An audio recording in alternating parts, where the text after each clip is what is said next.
이스라엘 성지 순례를 다녀오신 분들께 어디가 가장 좋았느냐 이렇게 물어보면은 예루살렘이 아니라 갈릴리 호수였다, 이런 이야기를 참 많이 합니다.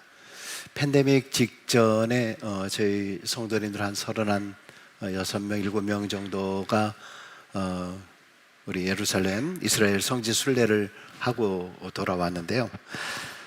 저희가 숙박을 하는 장소가 여러 군데인데 갈릴리 호수 옆에 키부츠 그 숙소가 있습니다. 거기서 제가 이틀 정도 숙박을 했는데 마침 다음 날이 주일이었습니다. 주일 아침이었습니다.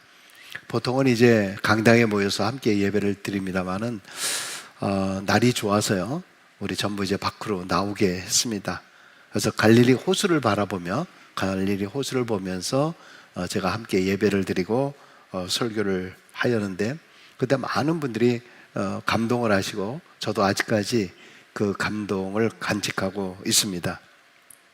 특별히 갈릴리를 가면 아직도 많은 것들이 이제 개발되어 있는 그런 상태가 아니라 옛날에 그 모습, 그 시골의 모습, 이것을 그대로 간직하고 있기 때문에 마침 이 주님과 함께 우리가 그 현장에 있는 것 같은 그런 느낌을 받았습니다.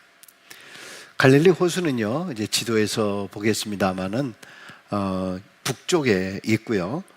그리고 길게 남북으로는 한 21km 정도, 동서로는 12km 정도 됩니다. 해안선을 한 바퀴 쭉 돌면 한 53km 정도 되고요. 저 면적은 160제곱킬로미터다. 그래서 한국의 백령도 크기다 이렇게 얘기하는데요. 이 심코 호수하고 비교를 해보니까 한 4분의 1 정도, 심코 호수의 4분의 1 정도 되는 그러한 그 호수입니다. 이 호수 북쪽이 우리가 잘 알고 있는 바로 이 베세다, 오병이어의 사건이 일어났던 바로 그곳, 그리고 가버나움, 예수님이 많은 기적을 베풀었던 곳이 바로 그쪽 지역입니다. 또 제자들을 불렀던 곳, 그리고 산상수훈의 말씀을 전했던 것, 이것이 갈릴리 호수의 저 북쪽 지역에 많이 자리 잡고 있습니다. 오병이어 사건 후에 수많은 사람들이 예수님을 임금을 삼았으면 좋겠다 생각을 했습니다. 가장 중요한 먹거리를 해결해 주었기 때문에 그렇죠. 그러나 예수님께서는 그들의 환호의 그 인기에 영합하지 않았습니다. 당시 그 유대인들의 전승 가운데서는 메시아를 기다리는 것이었는데, 그 메시아는 정치적인 메시아, 그리고 경제적인 메시아, 군사적인 메시아, 그래서 로마를 물리치고 우리 나라를 정말 다시 세울 그런 메시아를 기다리고 있었습니다. 근데 바로 이 예수님이 바로 그런 분이시다. 그래서 왕으로 세우려고 했던 것입니다. 그러나 주님은 세상의 왕으로서 오신 것이 아니라 세상을 구원하시기 위한 십자가의 죽음을 위해서 이 땅에 오신 분이십니다. 그래서 무리들을 피해서 산으로 갑니다. 산으로 간 것은 기도하기 위해서 가신 거였죠. 바로 그곳에서 하나님이 나에게 맡겨진 사명을 다시 한번 마음속에 새기는 그런 시간을 갖는 것이었습니다. 오늘은 우리 요한복음에 기록된 예수님의 7대 표적 중에서 5번째 표적인 무리를 걷는 이 표적입니다.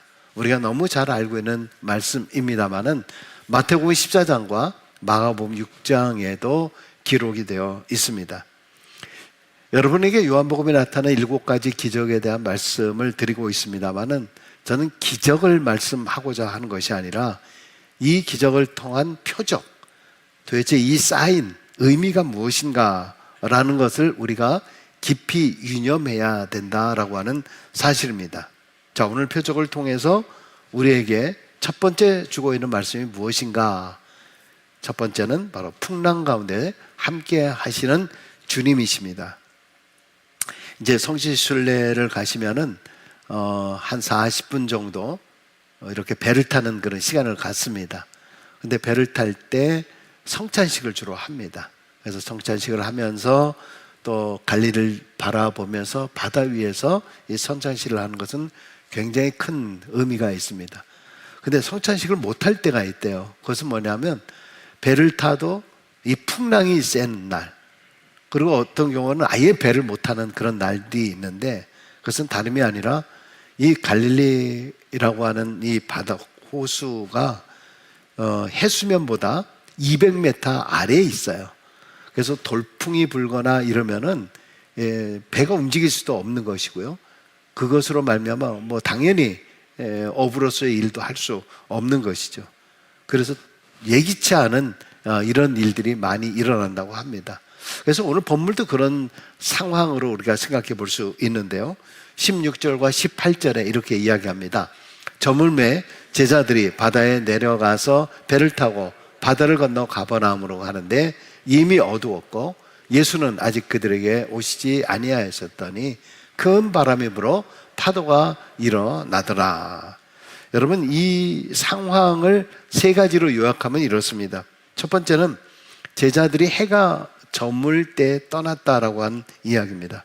해가 완전히 지지 않았을 때, 그때 배를 떠납니다. 두 번째는 배를 타고 이미 이제 건너가고 있는 그런 상황입니다. 주님이 오시지 않아서 일단 출발을 합니다. 게다가 중간에 이미 어두워진 겁니다. 호수 중간에서 돌아갈 수도 없는 그런 그 상황, 불빛이 없는 그 시골이죠. 그러나 아마 달빛은 있었으리라고 생각을 합니다. 아무것도 사물을 가늠할 수 없는 그런 상황이었다라고 하는 거죠. 세 번째는 예수님께서 함께 계시지 않았고 그 가운데서 풍랑을 만났다라고 하는 것입니다.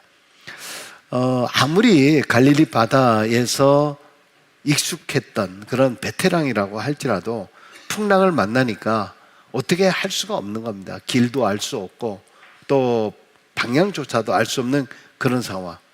그래도 주님이라도, 기적의 주님이라도 있으면 좋겠는데 그런 상황도 아닙니다. 겁먹고 불안해하는 제자들의 모습을 볼 수 있습니다. 여러분, 그런데 19절에 이런 말씀이 있습니다. 어떻게 합니까? 이 사람들이 이런 상황이 되니까 제자들이 노를 저어서 10여리쯤 가다가 예수께서 바다 위로 걸어 배에 가까이 오심을 보고 두려워하거늘. 10여리니까 약 한 5km 정도 이렇게 쭉 갔다는 거잖아요. 그 가운데서 바다 중앙에서 이제 풍랑을 만나게 된 거죠. 여러분, 제가 기적의 사건들에 대한 이야기를 하면서 계속 기적이 일어나기 전에 좀 불경한지는 모르겠습니다만은 예수님이 이상하게 좀 몽리를 부리는 거, 좀 심술을 부리는 듯한, 그리고 좀 개구장이 같다라고 하는 그런 느낌을 받을 때가 있습니다. 물론 그것이 다 의도된 것이고 또 시험이다라고 볼 수가 있습니다. 여러분, 제자들이 풍랑을 맞게 된 바로 가장 중요한 원인이 무엇인가? 사실 요한복음에는 기록되어 있지 않습니다만은 마가복음 6장 45절에 이렇게 기록하고 있습니다. 예수께서 즉시 제자들을 재촉하사 자기가 무리를 보내는 동안에 배 타고 앞서 건너편 벳사다로 가게 하시고. 여러분, 이게 지금 무슨 말입니까? 오병이어 사건 후에 이제 늦었으니까 무리들을 다 보내겠다는 거예요. 그럼 누가 해야 돼요? 제자들이 해야 되는 거 아닙니까? 제자들이 더 많잖아요. 그들을 통해서 야 빨리 다 이제 무리를 내보내라 그러는데 지금 배를 타게 한 게 누굽니까? 예수님이잖아요. 너 빨리 배 타고 저 건너가라 라고 얘기하셨잖아요.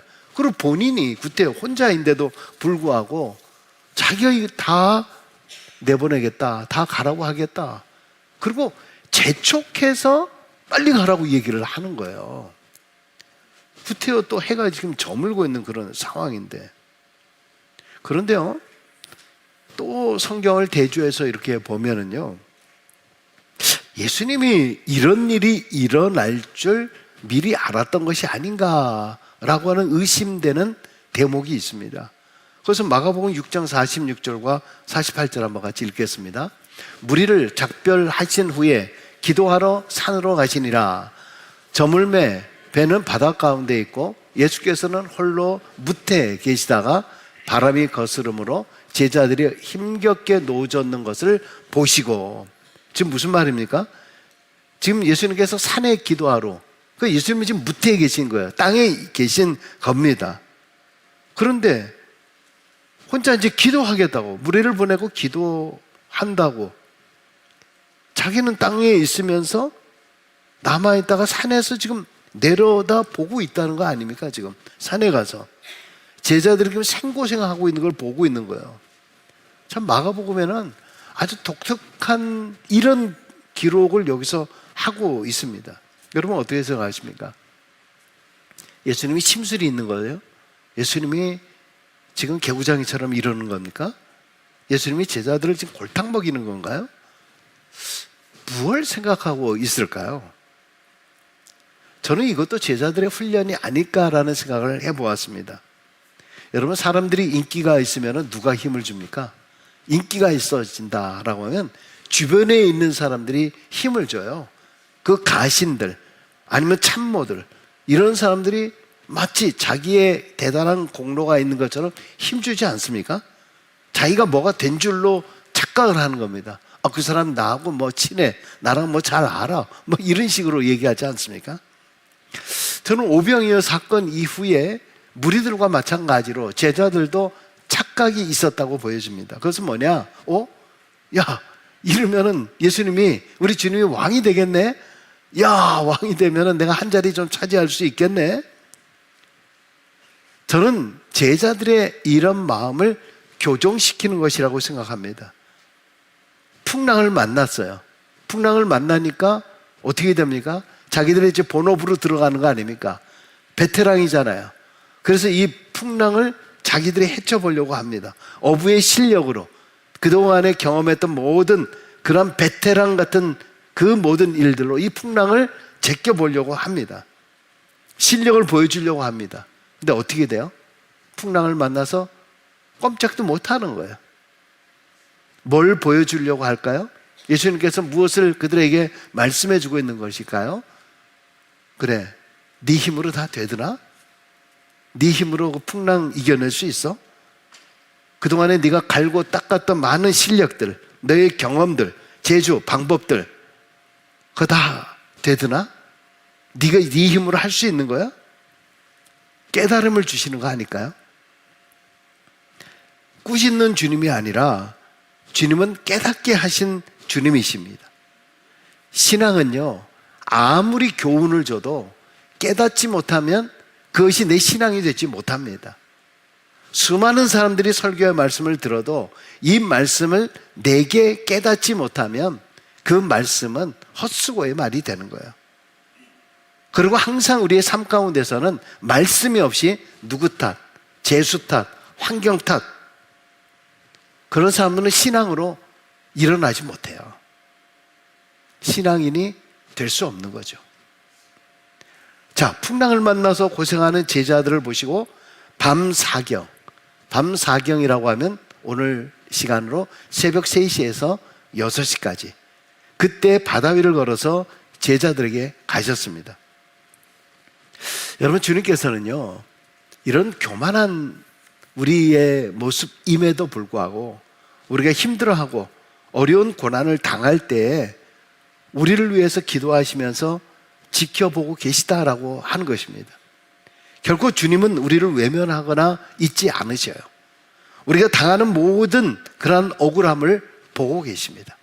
그리고 결정적인 순간에 그들이 할 수 없다 생각할 때에, 다 죽었다라고 생각할 그때에 예수님께서 무리를 걸어 제자들에게 가신 거예요. 할렐루야.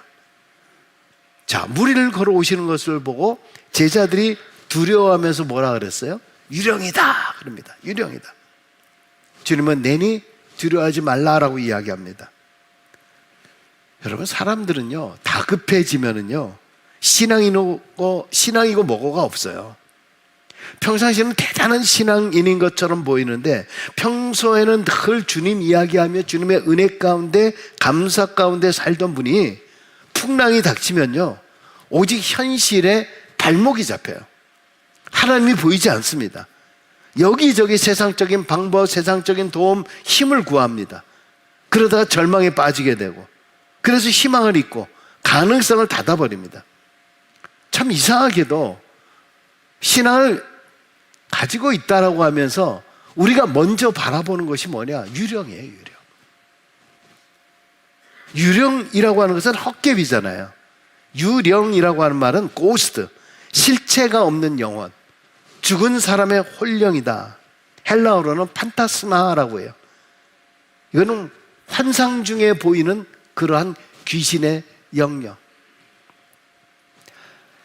예수님은 누구세요? 여러분이 지금 믿고 있는 예수님은 누구십니까? 유령이 아니라는 거예요. 혼령이 아니라는 거예요. 귀신이 아니라는 거예요. 제자들의 입에서 먼저 튀어나오는 것은 유령이다라고 이야기해요. 예수님은 지금도 살아계신 분이십니다. 지금 내가 어려움을 겪고 억울한 일을 당해도 이해되지 않는 일을 겪는다고 해서 주님은 유령이 아니십니다. 지금 우리 눈에는 보이지 않지만 우리 심령에 역사하시는 성령님이십니다. 유령이 아니라 성령님이십니다. 할렐루야. 우리가 살면서 얼마나 많은 위기나 어려움이나 풍파들이 있습니까? 매일매일 기쁘다가도 항상 근심과 걱정, 두려움들이 내 앞을 가로막고 있지 않습니까? 근데 사실 순간순간 생각해 보면은, 돌아보면, 은혜로 보면은, 신앙으로 쳐다보면 그 순간순간 어려움 가운데서도 하나님의 은혜가 있었어요. 내 인생의 배에는 아무도 없는 빈배라고 그렇게 생각을 했는데, 유령이 아니라 성령의 하나님이 언제나 우리와 함께 하신다라고 하는 것입니다. 할렐루야. 그렇기 때문에 로마서 8장 26절에 이렇게 말씀하시잖아요. 이와 같이 성령께서도 우리의 약함을 도와주십니다. 우리는 어떻게 기도해야 할지도 알지 못하지만 성령께서 친히 이루다 말할 수 없는 탄식으로 우리를 대신하여 간구하여 주십니다. 할렐루야. 우리가 너무 절망 가운데 있으면 기도 되십니까? 너무 힘들면 기도가 나오나요? 안 나오잖아요. 그냥 한숨만 나오잖아요.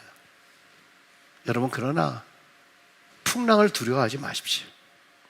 내 인생의 배에 나 홀로 외로이 가고 있는 그런 삶이 아니에요. 우리는 풍랑 가운데서도 주님께서 우리의 배, 나의 배에 타기를 원하시는 거예요. 내게 주어진 풍랑을 내 힘으로 젓느라. 지금 혹시 완전히 번아웃 되신 분 계세요? 완전히 지쳐 계신 분들 계십니까?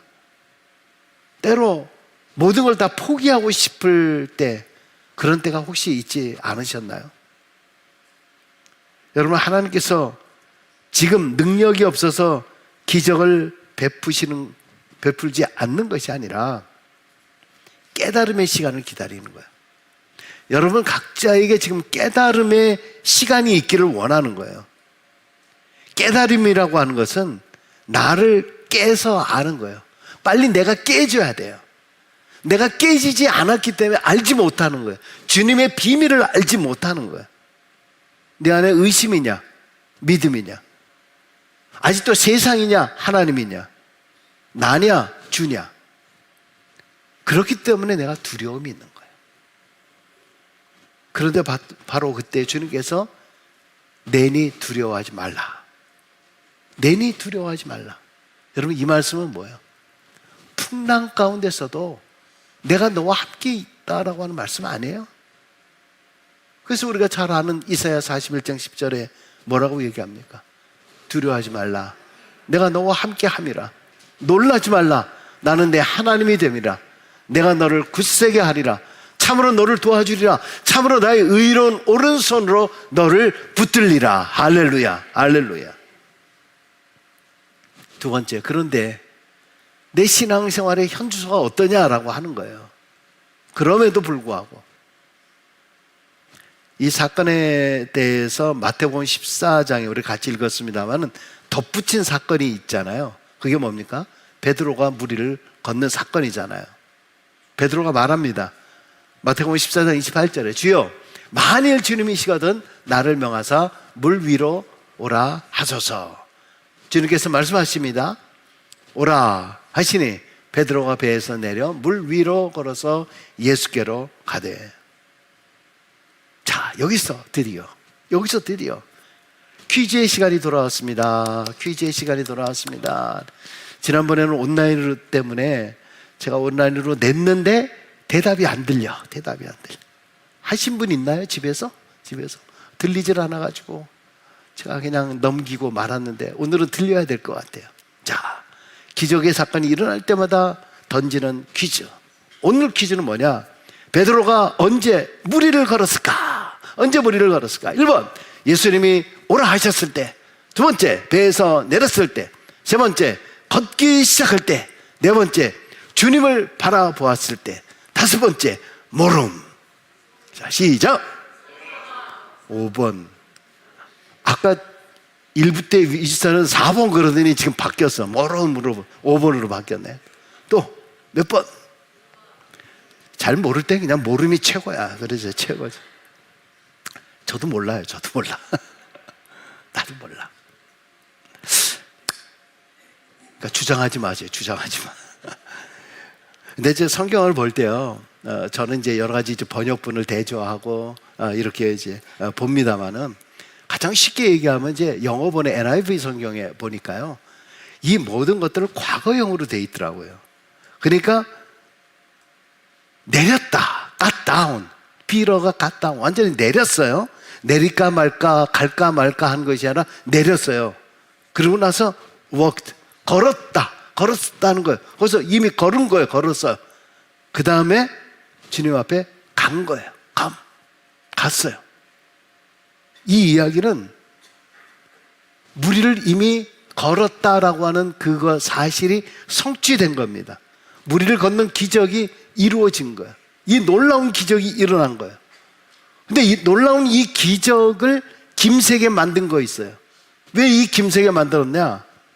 14장 30절에 보세요. 30절에 보시면 바람을 보고 무서워 빠져가는지라 소리질러 이르되 주여 나를 구원하소서 하니. 무리를 걷는 기적이 사라진 건 왜 그래요? 왜요? 원인이 뭡니까? 몸무게가 무거워서? 베드로 몸무게가 무거워가지고? 뭐라고요?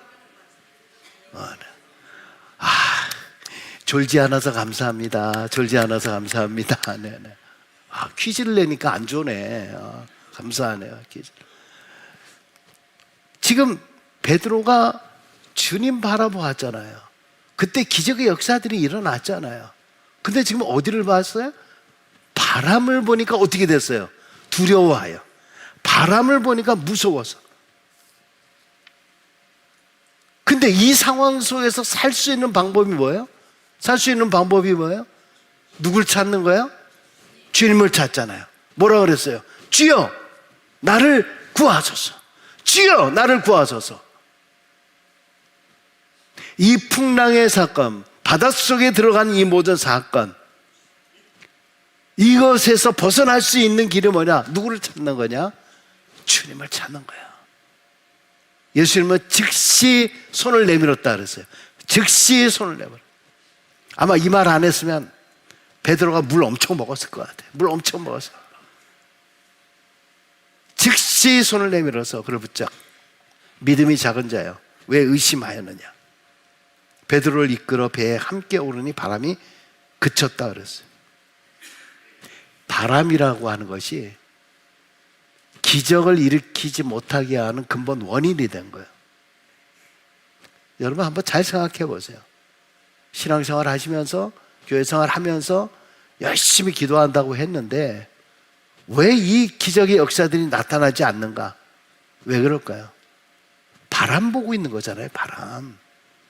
저 집 애는 어떤데, 저 집은 어떻게 했는데, 맨날 저 집은 뭘 투자를 해서 뭐가 됐는데, 그런 바람만 보고 있잖아요. 지금 그 바람 보는 것 때문에 그래서 기뻐지나요? 우리는 무서워지지 않으세요? 자꾸 세상의 모든 것을 따르다 보니까 내가 어떻게 돼요? 결국 물에 빠지잖아요. 헤매고. 나의 지금 어려움의 원인이 무엇인가 한번 생각해 보세요. 뭐 때문이었는가 한번 보세요. 바람 때문 아니에요? 내가 그때 그거 투자하지 말았어야 되는 건데, 그때 내가 그 사람의 말을 듣고 자기가 한 거지 뭘 그 사람의 말이에요. 맨날 다른 사람 탓만 해요. 여러분, 기적이 뭐예요? 기적이 계속되면 그것은 자연이에요. 자연이에요. 우리가 이상한 일을 겪을 때 우리 한국 사람들은 무슨 말을 합니까? 이상한 일이 우와 그러면 와 하면서 뭐라 그래요?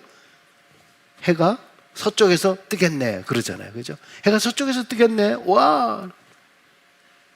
평상시 손 하나 까딱 안 하던 우리 그이가 웬일로 설거지를 다 해. 해가 서쪽에서 뜨겠네. 어머머머머, 우리 남편이 정말 이렇게 해가 서쪽에 뜨겠어. 근데 그 다음날 일어나서 또 설거지를 해. 그 다음에 또 설거지를 해. 그럼 그때마다 해가 서쪽에 뜨네. 그 서쪽에 뜬 것처럼 보여요? 나중에 어쩌다가 안 해봐요. 그럼 뭐라 그래요? 왜 안 해요, 당신? 맨날 하다가 왜 안 해?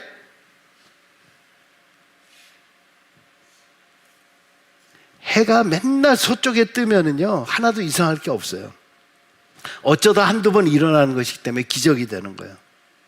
근데 사실 살다 보면은요, 우리의 모든 것들이 다 기적 아닌가요? 여러분 지금 호흡하고 있는 거 기적 아니세요? 어떤 분은 병원에 가면은요, 여기 붙여놓은 거 떼버리면 그냥 가세요.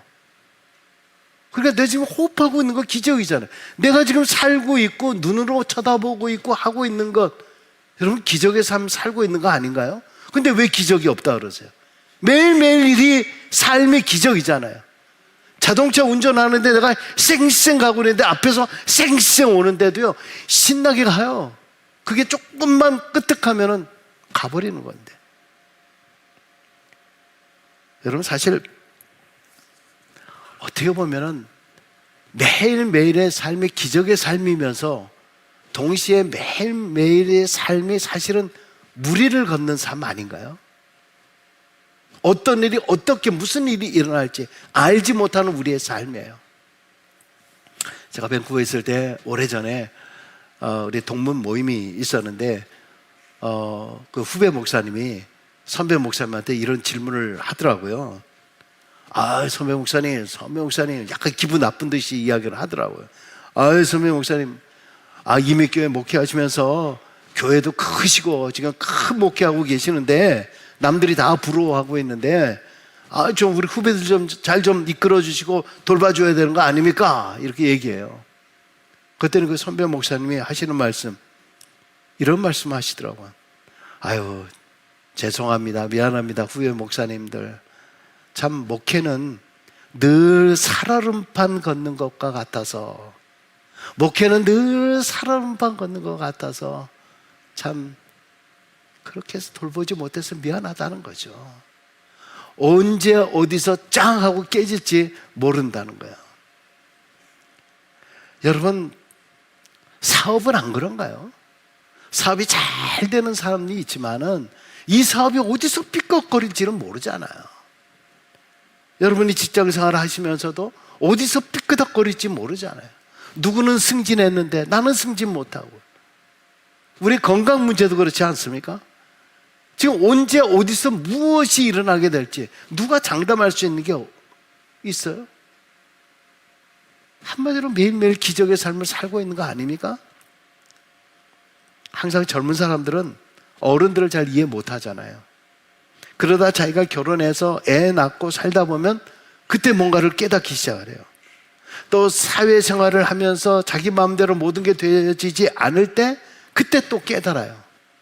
참 인생이 늘 살얼음판 같다, 무리를 걷는 것 같다라는 느낌을 가질 때가 있어요. 자, 그런데 32절에 보니까 배에 함께 오름에 바람이 그치는지라. 바람 때문에 무서워서 빠졌는데 예수님께서 배에 함께 거하시니까 바람이 그쳤다. 예수님께서 거친 풍랑이 있는 배 위에 함께 오르셨다. 여러분, 살면서 혼자서는 외롭습니다.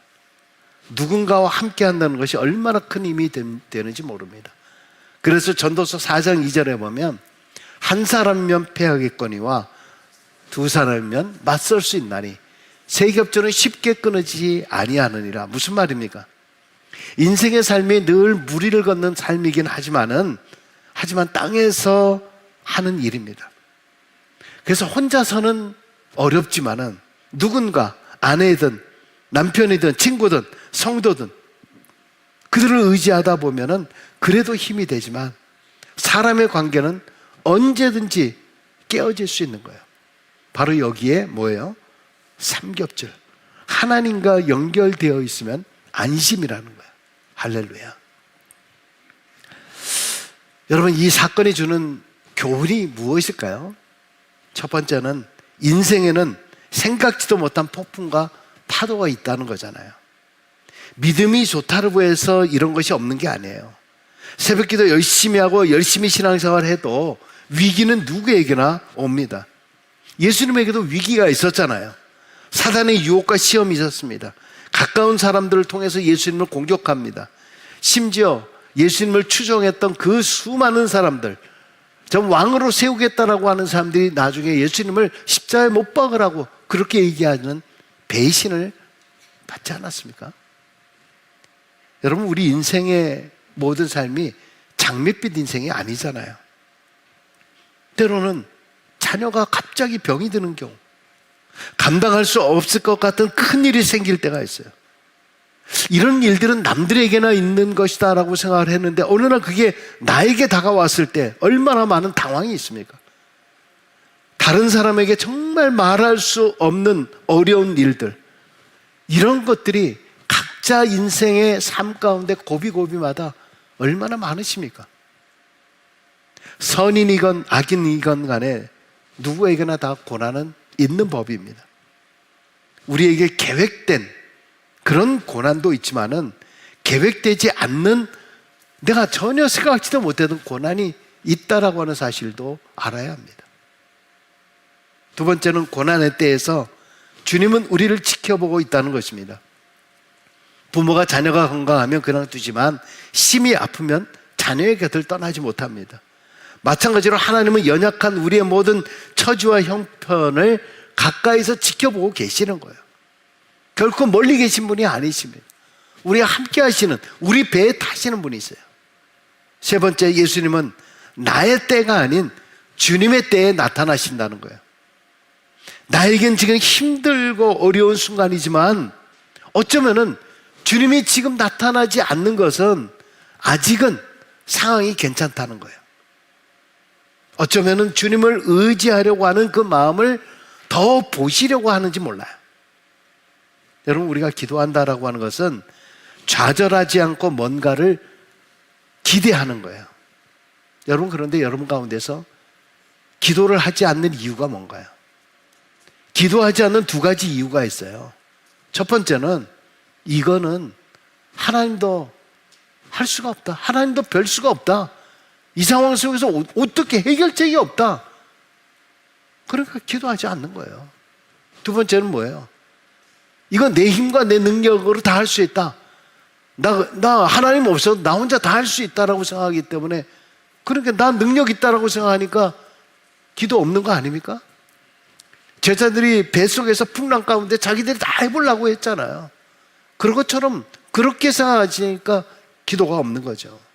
자, 여기서 무리를 걸은 때가 언젠가 한번 생각을 해보세요. 무리를 걸은 때가 언제냐? 밤 4경에 예수께서 오셔서 그랬습니다. 밤 4경.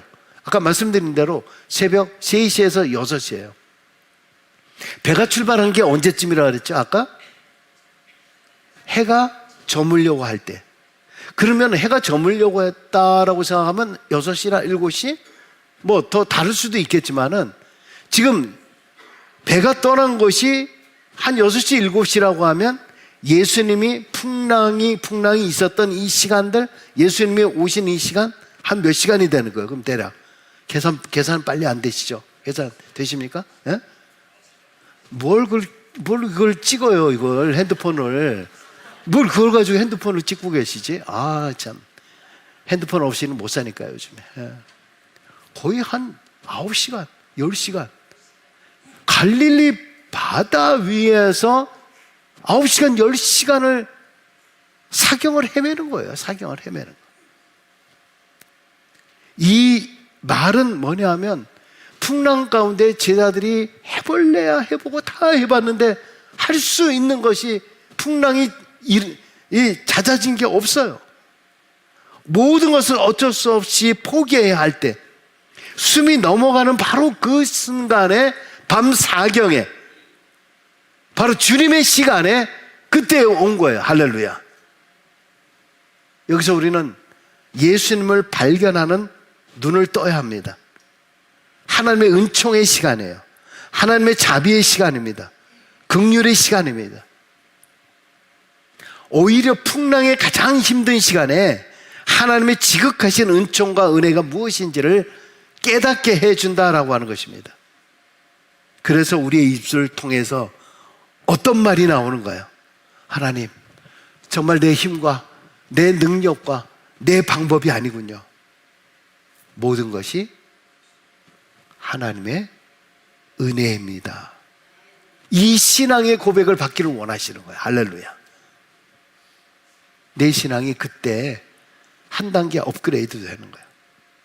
그래서 많은 간증자들이 하는 말이 고난도 은총이다. 고난도 변장된 축복이다라고 고백하는 겁니다. 주님은 결정적인 순간에 밤 사경에 새벽 3시에라도 졸지도 주무시도 아니하시고 우리에게 찾아오시고 심지어 무리를 걸어서라도 나에게 오셔서 우리의 신앙 고백을 받으시고 건지시는 사랑과 은총의 주님이신 줄로 믿습니다. 이 귀한 사랑과 은혜를 잊지 않고 오직 주만 바라봅니다. 주님이 나를 향한 그 생각, 하나님이 나를 이 순간에도 지켜보시고 나를 위해 모든 것을 해결해 주기를 원하시는 그 주님, 바람을 보지 마시고 오직 주님만 바라보는 우리 모두가 될 수 있게 주의 이름으로 축원합니다. 기도하겠습니다. 하나님,